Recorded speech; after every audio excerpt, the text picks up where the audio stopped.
Menuju Allah tidak bisa dengan ilmu. Seperti kita mencari uang bukan bisa dengan ilmu. Uang kita dapatkan kalau kita mau bekerja. Cara bekerjanya kita dengan ilmu. Tapi kaya dan miskin itu hidayahnya Allah SWT. Kita menuju Allah, kita ibadah dengan ilmu. Kaifiatus sholah, kaifatul ibadah. Tapi kita menjadi hamba Allah atau hambanya nafsu, itu adalah hidayahnya Allah. Maka makrifat kepada Allah tidak bisa dicapai dengan ilmu, yaitu dengan hidayah Allah. Ini para ahli tasawuf sepakat. Dan tadi saya sebutkan, memang sulit mencari guru yang mampu menuntun muridnya, menuntut hatinya hingga sampai Tuhannya. Kalau kita di pondok-pondok, di SMP, di SMA, itu sang guru memberikan informasi riwayatul ilmi, bukan ilmu, cerita-cerita tentang ilmu. Kita diajar di SMP, di pondok, itu bukan ilmu, itu cerita tentang ilmu. Ilmu itu adalah hidayahnya Allah, kefahaman yang diberikan Allah kepada seseorang, yang secara umum banyak itu dilakukan membaca, menulis, baca, mendengar, berbuat, melakukan. Tapi banyak orang membaca, sekolah tetap tidak paham. Maka itu menyadarkan kita bahwa Allah belum memberikan ilmu. Banyak orang bekerja mulai kecil sampai dewasa, juga tidak kaya. Memberi pelajaran kita bahwa kekayaan itu bukan dari bekerja, tapi Allah yang berikan. Bisa jadi pekerjaan kita memang rendah nilainya, tapi ada orang yang bekerja tinggi, hasilnya tinggi, kemudian diambil kembali oleh Allah. Endingnya dia tetap miskin dan fakir. Tapi banyak orang yang tidak mumpung bekerja, dia sekedar tahu-tahu Allah membuka, dia menjadi orang kaya. Orang tidak pernah berbuat apa-apa, tahu-tahu dia mendadak menjadi orang besar. Ini banyak. Karena itulah para hadirin, soal wusul ini ada soal hati sampai pada Tuhannya, atau hati mampu melihat Tuhannya bi'ainil basiroh, dengan mata hati, hingga hatinya menyadari, merasa Tuhan itu zat yang paling kuasa, dirinya tidak berkuasa. Tuhan zat yang kaya, dia tidak merasa kaya. Tuhan zat yang alim, dia tidak bisa punya ilmu. Ini ilmunya Allah SWT. Tuhan yang maha berbuat, dia tidak merasa berbuat di saat berbuat, karena itu dia yang menggerakkan Allah, bukan gerak diri kita sendiri. Dia tahu yang bergerak Allah, kita hanya bagai wayang, kata Sultan Joko, digerakkan Allah. Orang yang telah merasa berbuat itu digerakkan Allah, melihat itu dilihatkan Allah, melihat lapangan lampu itu Allah yang menciptakan terus secara direct. Dia tidur, Allah yang mentidurkan. Dia sakit, Allah yang beri sakit. Dia sembuh, dia ambekan, ini Allah. Orang inilah orang yang telah makrifat kepada Allah, telah hilang ananiyahnya, nafsu ananiyah, egonya tidak ada.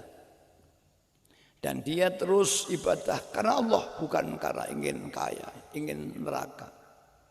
Tapi mengapa Anda kok minta diselamatkan dari api neraka? Tandanya kau ingin selamat neraka. Iya, ingin. Tapi ketika aku memohon tadi, bukan karena keinginan, karena perintahnya Allah. Barang siapa yang telah bisa semua perbuatannya, mandinya, tidurnya, makannya, bekerjanya, ke sawahnya, sekolahnya, ke kantornya, karena Allah. Dan dia tidak mengaku bisa berbuat semua Allah. Orang ini yang disebut orang makrifat kepada Allah. Tidak ada ego. Tidak berdoa, doanya Allah yang menggerakkan. Tidak merasa ampuh, tidak merasa alim. Semua Allah. Inilah orang makrifat dalam kajian tasawuf pada makom wahidiyah. Makom farku, kemudian meningkat makom jam'u. Ini ilmu, ini informasi yang saya sampaikan ini. Kalau panjenengan belum dapat hidayah, hatinya ya tidak dapat, hanya kagum dengan informasi yang saya sampaikan. Wah, ilmunya tinggi, tapi tidak mendapat apa-apa. Nah, kalau hatinya tidak sampai, Tuhan tidak bisa. Banyak orang mempelajari ini hanya terbatas ilmu, tidak sampai. Misalkan di sekolah akidah filsafat di IAIN, ya kajian tasawuf, mempelajari teori Abdul Qadir Jailani, teori Ba'ui An-Naqsyabandi, teori Tijani, hanya teori-teori. Tapi dia tidak ada, kosong hatinya, karena memang dia tidak salik berjalan menuju Allah. Hanya membaca peta Jakarta, Indonesia, Amerika, hanya membaca, tapi dia tidak berjalan menuju Allah. Dia hanya belajar teori-teori teologi, teori-teori ketuhanan, tapi dia tidak pernah berbuat, berjalan menuju Allah. Hatinya malah dikuasai oleh ego dan bangga dengan ilmu yang dimiliki. Hingga ada dawuh, kullu alimin, ya. Nah, saya lupa dulu. Al ilmu, ya, yang tidak dapat hidayah dari Allah, maka dia tidak akan bertambah dekat dengan Allah, tapi makin bertambah jauh.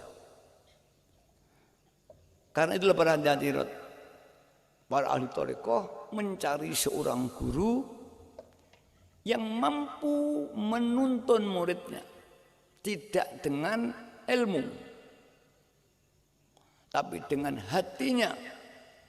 Seperti kalau sama lihat film